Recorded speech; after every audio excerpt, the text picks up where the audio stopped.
Everyone this is me রাফিন। আজকে আমি যাচ্ছি হচ্ছে গিয়ে দপদপিয়া ব্রিজের ওপার ইফতারি করার জন্য। আজকে আমি আপনাদেরকে যে প্লেসটি দেখাতে যাচ্ছি সেটি হচ্ছে গিয়ে বরিশালে ইফতারি করার জন্য অন্যতম একটি পারফেক্ট প্লেস। দপদপিয়া ব্রিজের নিচে এই যে রাস্তাটা, এখান থেকেই সেই প্লেসটা যাওয়া লাগে।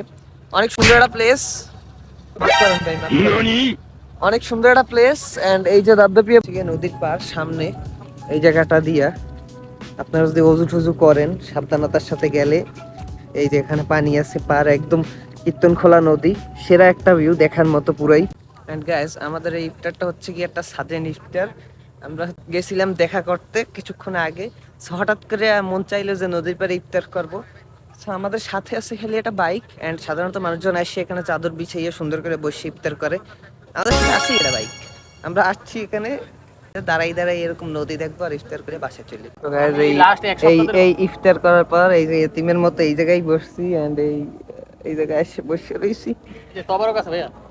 ও ধন্যবাদ ভাই, থ্যাংক ইউ।